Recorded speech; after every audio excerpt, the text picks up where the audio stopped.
बोले दशा माता की जय। दशा माता की कहानी।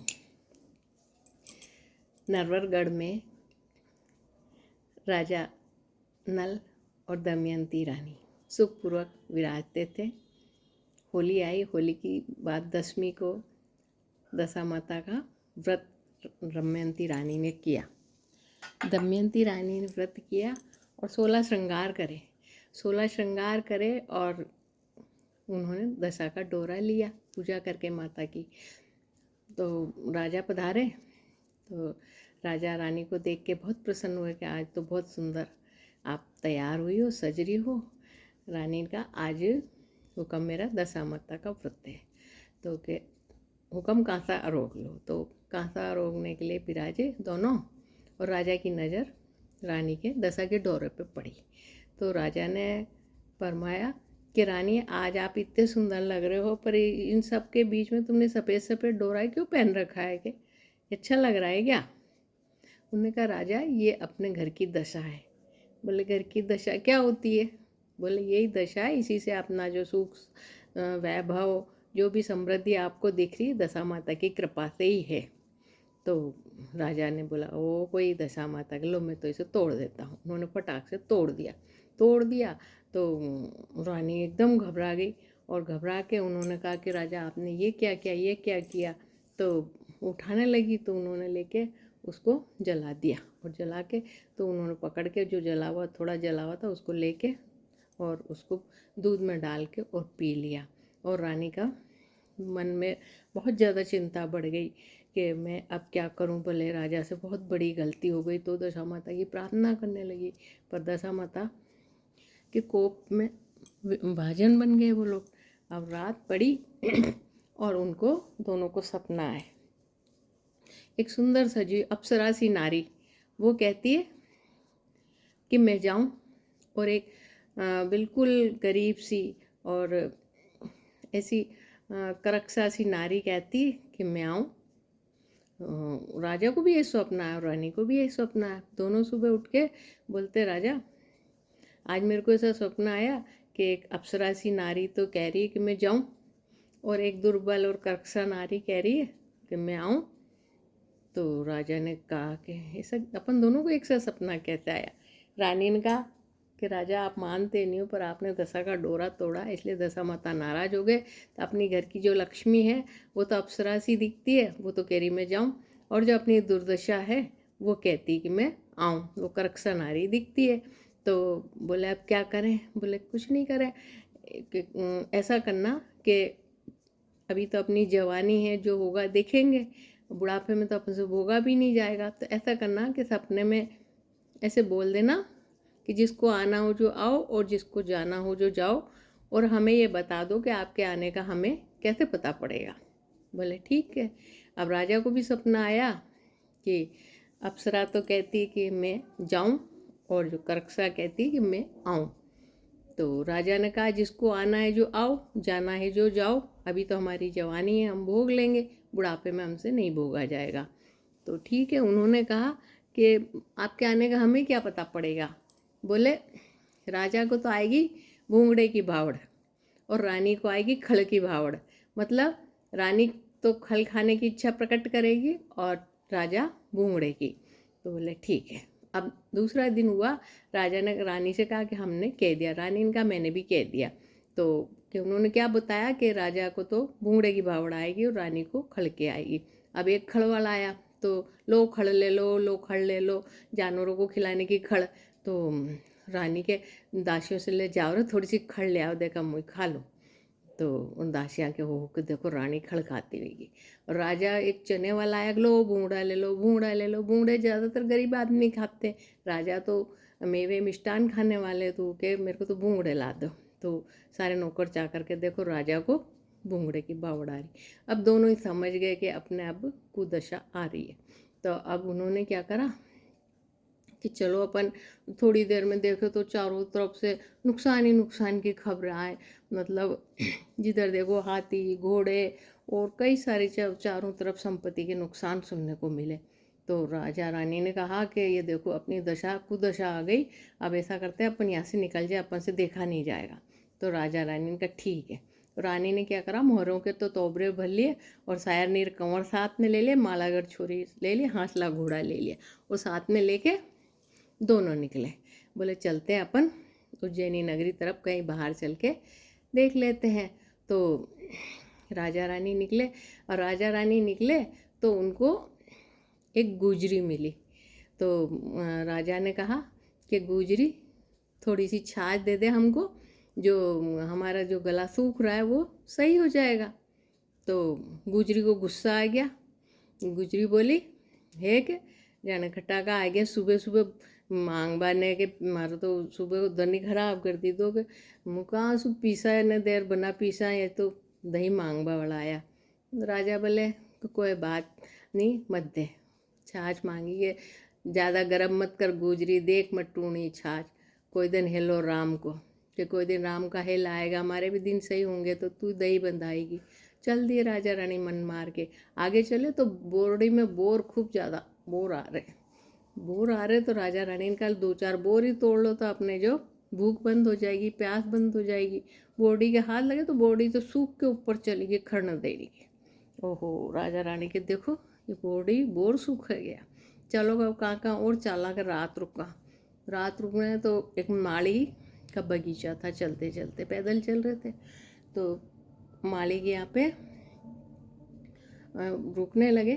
तो माली के यहाँ पे क्या हुआ कि माली के यहाँ गए तो बोले कि हम यहाँ रात रुक जाए। बोले हाँ रुक जाओ, क्योंकि हमें क्या फ़र्क पड़ता। वो तो रुके और रात में 12 बजी और सारे उसके तो पेड़ पौधे सूखने लगे, कोयल पपिया मोर सब पत्थर के हो गए लगे।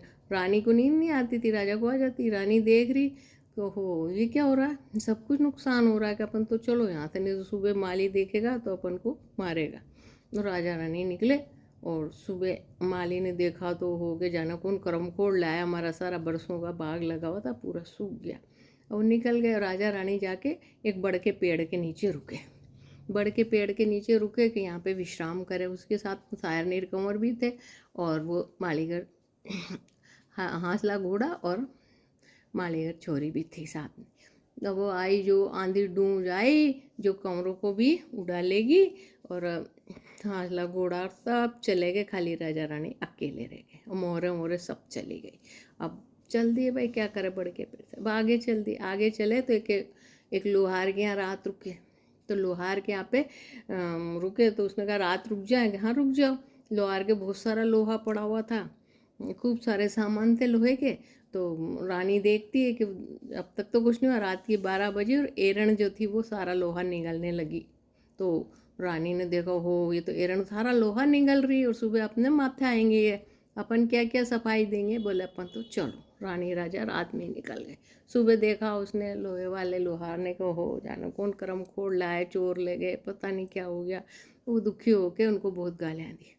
फिर आगे निकले तो एक जगह वो रानी ने कहा चलो भूख लग रही है, तो ऐसा करते, राजा से कहा कि उधर कहीं दूर सदाव्रत बट रहा है, आप सदाव्रत की 2 पत्तल ले आओ और मैं जो ये मछलियाँ भून लेती समुंदर में।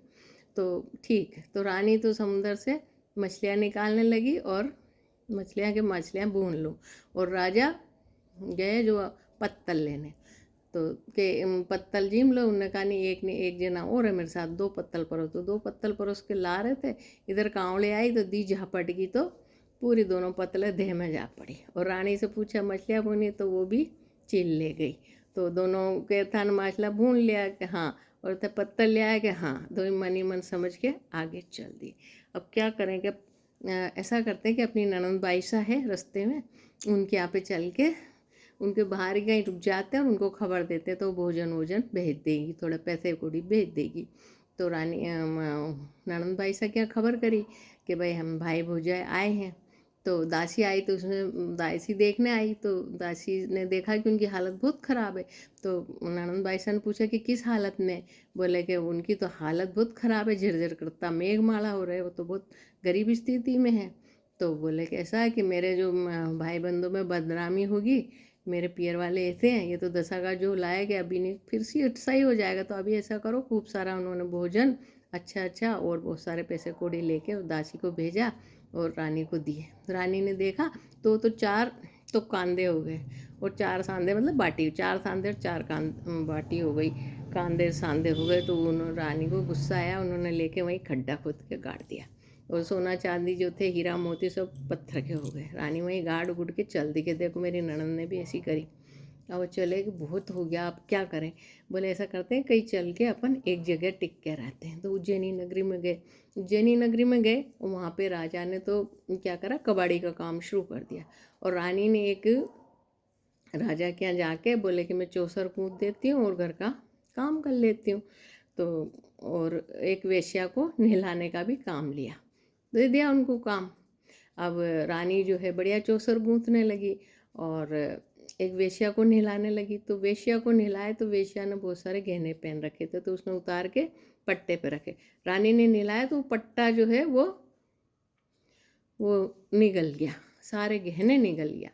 अब रानी ने कहा हो ये क्या हो रहा है। तो उसने कहा कि ये वेश्या ने खूब मारा पीटा इनको कि ये क्या, तूने मेरे गहने चोर लिए। तो रानी के मैंने नहीं चोर है, पर अब ऐसा कौन माने कि ये मेरे भाग्य का ऐसा हो रहा था, भाग्य से कोई नहीं माने। बुरा समय होता है तो कोई किसी की नहीं सुनता है, बस अपन को मन मार के धैर्य से चुप रहना पड़ता है। अब उसने कहा कि ठीक है। ऐसे वो आते समय रास्ते में एक उनका भाईला था जिनके यहाँ पे रात रुके थे।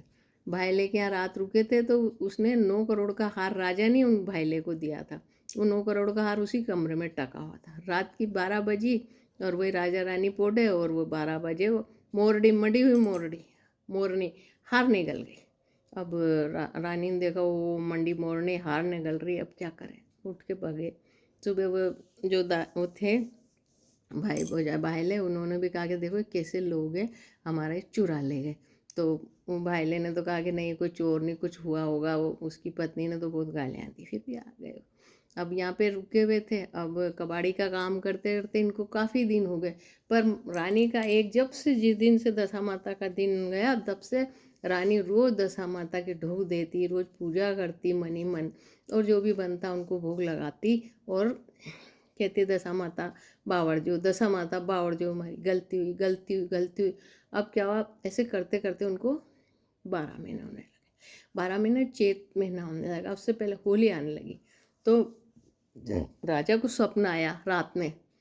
स्वप्न में कोई कह रहा है कि राजा तू पाणत करेगा तो एक कुकड़ी और हल्दी की गांठ बहती हुई आएगी, तो उसको उठा लेना। तो राजा ने रानी से कहा कि देखो रानी सा, ये है ना, मेरे को सपना आया कि मेरे को कोई बहती हुई नदी में वो आएगी, हल्दी की गांठ और कुकड़ी कच्चे सूत की। तो रानी का हो के आपने तो दशा माता के काम की चीज़ है। बोले आप होली है ना, होली को अपन कच्ची सूत दिखाएंगे और हल्दी की गांठ आप ले लेना। तो राजा ने झट लेके होली के पहले वो ले ली और अपने माथे पे पगड़ी में बांध ली।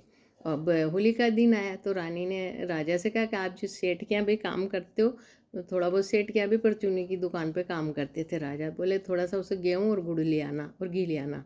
तो उसने जाके राजा ने कहा परचूनी की दुकान सेठ से कि मेरे को थोड़ा गेहूँ गुड़ और घी दे देना। उसने कहा हाँ ले लेना, तुम इतने दिन से काम करता है, कभी कुछ दान की लेता ही नहीं है, तो ले लेना। उसने खूब सारे गेहूँ गुड़ और घी सब दे दिया। अब रानी ने बढ़िया भोग बनाया, दशा माता को गुड़ घी चढ़ाया और गेहूँ चढ़ाए और दशा माता की बढ़िया वो हल्दी की जो गांठ और वो 10 दिन की पूजा करी। 10 तार की जो तार से उसने धागा बनाया, उसमें 10 गांठें लगाए, उसमें हल्दी लगाई और उसको दशा माता की पूजा करके और धारण करा। और दशा माता के पाँव पड़े दोनों जने, ये दशा माता हमसे गलती हुई, जो हमारी बावड़ जे अंदर था, हम बहुत परेशान हैं, हमारे घर वाले भी सब परेशान हैं, हमारे बेटे भी छिन गए, हमारा सब कुछ हो गया, हमारे राज्य में जाने क्या हो रहा, हम क्या करेंगे। तो ठीक, दशा माता उनकी भक्ति से प्रसन्न हुई और उनके अब अच्छे दिन आने लगे। अच्छे दिन आने लगे तो राजा तो थे तो सबको जानते ही थे। तो राजा की लड़की का, उज्जैन की लड़की, राजा की लड़की का स्वयंवर होना था रावणी का। तो ये सब लोग देखने जा रहे, तो राजा का भी मन हुआ कि सब दूर के राजा आएंगे तो मैं भी देख लूँ रानी, तो चले जाओ। तो ये कबाड़ियों के पांत में बैठे, जहाँ कबाड़ी लोग बैठते उस लाइन में बैठ गए और बाकी सब राजा के उसमें बैठे। अब हथनी को दे देते हैं माला।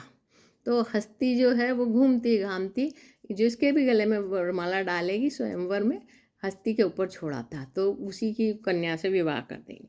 तो उसका कन्या का उसके पति के रूप में धारण कर लेगी। तो अब वो हथनी घूमते घूमते आई और कबाड़ियों की पंक्ति में राजा को देख के और राजा के गले में माला डाल दी। ओहो के हस्ती चूकी रे चूकी बाई कबाड़ी भर पायो, हस्ती चूकी रे चूकी बाई कबाड़ी भर पायो। अब सब बोले क्या करें कि कल इस कबाड़ी को कहते कि यहाँ नहीं आए। ठीक है भाई, क्या करें, नहीं आएगा तो कह दिया कि कबाड़ी कबाड़ी कल मत आना तू, कल फिर होगा स्वयंवर, 3 दिन होगा, चौथे दिन जो होगा फिर वो फाइनली होगा। ठीक है भाई। और राजा तो दूसरे दिन बेचारा के कि ये कन्या भी मेरे माथे जन्मी है, कि मैं क्या करूं। रानी से बोले कि देखो ऐसी हुई। रानी बोले ऐसे ही है, अपने तो दशा का झोला चल रहा है तो ऐसे होगा। बावड़ी में अंधाता तो कन्या हो तो आप राजा ही, इसलिए आपके वरमाला डाल रही हो। अब राजा दूसरे दिन क्या करा, पारस पीपल पे जाके बैठ गया। अब हस्ती को वरमाला दी। हस्ती तो घूमती घामती दूसरे दिन और गई और जाके उस पर जाके जोर से माला फेंकी, गले में माला जाके चली गई जो पारस पीपल पे बैठे थे। फिर दूसरे दिन के ओहो ये तो बोले कि ये तो कबाड़ी हस्ती चूकी रे चूकी बाइक कबाड़ी भर पाएगा। ठीक। तीसरे दिन ऐसा करना कि इस राजा को कह दे कि कहीं नहीं जाए, गणेश जी के मंदिर में इसको बंद कर देना। कैसे क्या करेगी। ठीक है। तीसरे दिन राजा को लेके गणेश जी के मंदिर में बंद कर दिया। अब हस्ती फिर निकली तीसरे दिन, सारे राजाओं के बीच में घूमती हो तो गई और गणेश जी के मंदिर में हस्ती ने लात की थी। गणेश जी के मंदिर के पट खुल गए, राजा को वहीं जाके वरमाला डाल दी। ओहो कि तीजे चांद पर तीजे और चौथो चावल भीजे के 3 दिन हो गए। ये तो चौथे दिन बोले कन्या को इसी से विवाह करना पड़ेगा, राजकुमारी से। चलो कोई बात नहीं, ऐसा करो कि राजा को जैसा भी है वैसा कोई भाग्यशाली होगा जब भी कि अपनी कन्या से विवाह कर रहा है, तो उसको बढ़िया तैयार कर देना और कल उसको बुला लेना। तो अब राजा को बुला लिया और बेचारा नीला धुला के, और उसके राजा के क्या था कि पीठ में चांद सूरज के निशान थे। तो नहलाने लगे ना, तो जाकर राजा को फरियाद दी कि राजा फरियाद के क्या। बोले कि वो जो कबाड़ी है ना उसके तो पीठ में चांद सूरज है। बोले कि अच्छा, कि कोई भाग्यशाली होगा तभी तो बोला अपनी कन्या से विवाह कर रहा है। ठीक है। इतने में उनको थोड़ा शक तो हो गया कि भाई चांद सूरज के तो चिन्ह जो है वो नल राजा के ही है और किसी के नहीं है। तो फिर भी वो हो गया। अब उसको तैयार करने लगे, सब हो गया। फिर जाने की बात पूछ रहे तो कि मेरी रानी से पूछो। ये बात पूछी होगी राजा से कि कोई देवता हो तुम्हारे, ये तो कि मेरी रानी से पूछो। तो सब ऐसे हंसे कि देखो शादी नहीं उससे पहले राजकुमारी से मेरी रानी से। बोले कबाड़न तो नहीं बोले एक दासी को भेजो और इनके पूछ के आओगे कोई देवता है क्या है। तो जितने में क्या हुआ कि जो कन्या ने वरमाला डाली ना उसकी आंखें आ गई, बहुत जोर की गजब की आंखें आई। ऐसी आंखें आई कि उसके कितना इलाज करा लो फर्क ही नहीं पड़ा, आंखें खुले ही नहीं। तो सबने कहा कि राजा से पूछो इनके कोई देवता हो तो देवता का दोष हो। तो वो गई पूछने दासी, हे कबाड़न माँ क्या आपके कोई देवता हो तो बता। मांगे बाईसा के आंखें आ रही फर्क ही नहीं पड़ रही हो। ये तो रानी को गुस्सा है क्या। रानी ने कहा है कि जाके मारा बाप की बांदीन मैंने कबाड़न माँ के बवाली की जा हटूँ, भगा दी। अब वह आई डोगरी, बोले डोगरी नहीं थी वो, जवान सी लड़की थी तो उसको बोलने की वो थी नहीं। अब वो आई बोले कि मेरे को तो भगा दिया और ऐसे बोला कि मेरे बाप की बांधी। सबने कहा कहीं नल राजा दमयंती रानी तो नहीं है, कि अगर नल राजा और दमयंती रानी के कुंदन की टिक्की है माथे पे ललाट में और राजा के चांद सूरज, तो इनके मोरों में चांद सूरज है। इसे देखे रानी अगर ये दमयंती होगी तो बोले देखना इसके कुंदन की टिक्की होगी ललाट पे। अब रानी की क्या विशेषता थी कि रानी इतना घूंघट रखती थी कि उसकी टिक्की किसी को दिखे नहीं, किसी को नहीं दिखती थी।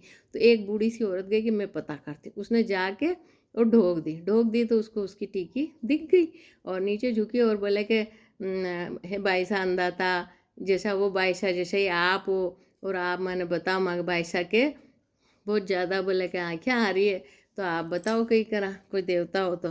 बोले कि ये नल राजा है और यहाँ के जो देवी है वहाँ के 1.25 मन सच्चा मोती चढ़े ब्याह सभा में जहाँ या पढ़निया। तो बोलेगे आप वहाँ के 1.25 मन सच्चा मोती चढ़ेगा, इसलिए कुल देवी को दोष है तो वहाँ का नाम को छांटो डाल दीजिए, कमली देर लोटी हो रहा कर वहाँ का नाम को छांटो डाल जो और यानी आके ठिकाने विदा करो। तो ठीक है, बहुत राजी उन्हें आर खूब गांव में ढूंढी पिटाई की तो नल राजा दमयंती रानी है और बोले यहाँ के तो 1.25 मन साचा मोती चढ़े ब्याह में, जिसे आंखें आई। तो कुल देवी के नाम को छाटो डालते भाई की आँखें ठीक होगी। तो अब राजा से की कि भाई थे चलो रानी के साथ विदा करा, नई रानी के साथ। राजा के कि याने सब ने रानी नई रानी ने सब ने अलग विदा करो और मैं तो हमारी रानी के साथ ही आऊँगा और हमारा जो भी परेशानियाँ जाके भी नुकसान हो वहाँ के जाते हुए आऊँगा। ठीक है भाई, ऐसी करो कि वहाँ तो विदा कर दिया और राजा रानी आया। रानी सबसे पहली बेसा ने वैश्या से बोली कि भाई थे नहा लो और वही पट्टा पे बैठो, वही जगह पे बैठो। वैश्या के तुम्हारी पहली गेना चोर लेगी फिर थारोगे। मैंने कहा थारा का सारा गेना उतार दो और खाली नहा लो, मारो नियम है ताकि हाथ जोड़ो। तो वह बैठ गई, उन्हें दया आ गई, बैठ और उन्हें नहला धुला दी। एकदम नहलाता ही वही पाट लो सारी सोना की रकमा उगल दी। जो वह देखती रहेगी बेशिया के देखो ये सारी सोना की रकमा उगल दी कि पहली और नंगल गयो ओहो कि एक दो रकम तू ले जाके मुकई करूँ, मारे खूब रकमा है बस मतलब थाना नुआना। वहाँ से वो निला और वह चल दी। मन की क्या बशी करा क्या बापा जहाँ जहाँ गया जा जाओ। तो अब वो सबसे पहले भाई ला के गया, भाई ला के गया तो भाई ला के जा और बोलिया कि भाई मैंने वो कमरा में सुला। तो वहाँ की पत्नी लड़बा लागी कि ते पहले हार चुरा ले गया तो नकली राजा रानी हो के और असली होता तो हार चुरा ले जाता। वो भाई लो तो मान गयो कि नहीं सो जावा दे कमरों, बोले कमरों खाली कर दो भाई सुला दो, पर मैं तो सोऊंगा माँ को नहीं है मैं ताकि हाथ जोड़ा। तो दया आ गई, मैंने सुला दिया। सुलाया रात की 12 बजी और मंडी मोरड़ी जो थी वो हार उगल बुलाएगी। सबने बुलाए गए देखो ये हार उगल रही, यह हार निगल गई थी। तो पहली माँ की बात न माने, माँ की दशा खराब थी। अब माँ की दशा बावड़ी तो या मंडी मोरड़ी हार उगेल दियो। वो हार पिछवाने देर भाई ला के और थोड़ा बहुत दे दुआ और आगे बढ़िया राजा रानी को और रुक जाओ कि ना माँ के पास टाइम कोई नहीं, बिल्कुल टाइम नहीं। ठीक है भाई आगे बढ़िया। तो वो दे के पास गया, तो दे के पास जाता ही और उनमें से जो परसुई पातल और वह भुंजा बाँचला सामने आया। तो राजा रानी में से थोड़ा सा ले सत्कार कर आगे बढ़ गया कि देखो राजा रानी यही भुंजा माछला और बोले ये सब देह में जा पड़ा था। और आज दशा बावड़ी दशा माता की कृपा जो सामने आ रहा। फिर वह बोर्डी आई एकदम सामने, बोर एकदम लाल लाल बोर सामने आ गई लटक लटक। राजा रानी में एक दो बोर तोड़े और हाथ जोड़ और आगे बढ़ी। वह गुजरी मिली, गुजरी ले है कि कटा का पावना आएगा आपने दही बंधाऊंगे, दही लो कि देख दही थोड़ा सा दही ले रहा हाथ जोड़िया कि पहले तो तू छाछ के लिए नटगी और अब तू दही बंधा रही। तो वह भी हाथ जोड़ और समय की बात, समय खराब हो तो चुप रहो, धैर्य रखो और प्रभु की भक्ति में लगे रहो, तब बुरा समय निकल जाता है। किसी से कुछ सफाई देने की ज़रूरत ही नहीं होती। अब ऐसे करके वो आगे बढ़े। अब उन्होंने कहा कि अपने वो जो रह गया जिसके अपन उसके एरन के यहाँ गए थे अपन, एरन जो लोहा निकल गई उसके यहाँ चलते हैं, उसके यहाँ रात रुके। उसने कहा जाने पहले कौन आए थे जो हमारा सारा लोहा ख़त्म हो गया। बोले रुक जाओ क्या आप तो खाली पड़ा है। रात में रुके तो सारा लोहा एरन ने उगेल दिया। अब वो सुबह उठा तो मालिक हो कैसे भागशाली, पहले तो करम कोड़ ले आए थे जो सारा लोहा ख़त्म और आप ऐसे भागशाली आए जो वापस। वो के करम कोड़ले भी हमें और भागशाली भी हमें। बोले कुल मिला के हम बुरे नहीं, हमारी समय बुरा था इसलिए ऐसा सब हुआ। ठीक है भाई, उससे आगे बढ़े और बोले चलो उस मालिक के यहाँ रुकते। मालिक के यहाँ रात रुके, मालिक के यहाँ रात रुके तो मालिक के यहाँ पे उन्होंने देखा कि मालिक रात रुके तो मालिक यहाँ पे उन्होंने बोला कि भाई क्या मालिक रात रुके और उन्होंने कहा कि भाई है ना जो भी बाग बगीचे में नुकसान हुआ तो हम वापस रुकेंगे। तो वो बोले कि यहाँ पे तो है ना ऐसा करो कि आप थोड़े देर मतलब रुक जाओ। रात में रुके तो वो तो वही कोयल मोर पपिया सा और वापस बाग जो है खिला खिला हो गया। तो वो बोले कि ओहो हो ये तो आप किसी का भागशाली आया जो सारा बाग वापस खिल गया। उन्होंने कहा कि हाँ हमारे कोई भाग्य नहीं है, हम ही कर्म कोड़ ले, हम ही भागशाली। पहले हम आए थे तो सारा सूख गया था, अब हमारी दशा सही हुई तो ये सही हुई। तो बोला अब क्या करें। बोला अब आप ऐसा करो कि सबको ढूंढी पिटाओगे भाई है ना दशा माता देड़ा बाबू जी का नियम रखे। बोले ठीक है। आगे बढ़े तो उन्होंने कहा सब हो गया, अब तो सिर्फ अपने सायर नीर कंवर और हंसला घोड़ा तो उसी पारस पीपल के नीचे और बड़ के पेड़ के नीचे रुकते। वहाँ जाके बंजारा की बालक थी, वहाँ जाके रुके। बंजारे से कही कि हम जो है तुम्हारे वो पूजा करेंगे और हम बंजारे की बालक में हम तुम्हारी पूजा करेंगे और बल सबको गोड़ देंगे, तो सबको आना जरूरी भोजन करने। तो उन्होंने कहा कि भोजन करने, तो बोले ठीक है भोजन पर हमारा नियम है कि जितने भी लोग हैं सब आए और सबको बोले कि आप है ना सबको भोजन कराएं और सबको सबको भोजन कराएंगे, तो सबको भोजन कराया। अब देखा एंड में जो बोले कोई रहा तो नहीं, कि कोई नहीं रहा। सायर नीर कंवर आए, उन्हें रानी ने पहचान लिए और रानी ने कहा कि भाई हम तुम्हें ले लेंगे। तो उन्होंने ऐसा करा कि भाई ठीक है अब क्या करें। राजा रानी ने उनको दूसरे दिन कहा कि भाई ये जो कंवर है ये हमारे, आप हमें दे दो। तो बंजारा की बोली कि ऐसे तो बहुत आते हैं और बहुत सारे आते हैं, बोले ऐसी गोड़ तो मैं ही दे दूँ। बोले मेरे को तो भगवान ने बेटे दिए, तुम कैसे छीन लोगे। तो रानी ने कहा, राजा ने कहा कि देखो तुम्हारी बात मानने वाला भी यहाँ कोई नहीं, मेरी भी मानने वाला नहीं। चांद सूरज साक्षी, दोनों बच्चों को सामने खड़ा कर दो और उस सूरज भगवान के सामने बोले जिसका बेटा होगा उसकी आंचल से दूध लेके बच्चों के मुंह में चला जाएगा। उन्होंने दोनों जने तैयार होकर खड़ी हुई, इधर बंजारी हुई इधर रानी हुई। दोनों ने जो है तैयार होकर भगवान से प्रार्थना करी कि मेरे बच्चे हों तो मेरे आंचल से दूध निकल के इनके धार चली जाए, और इनके होते इनके।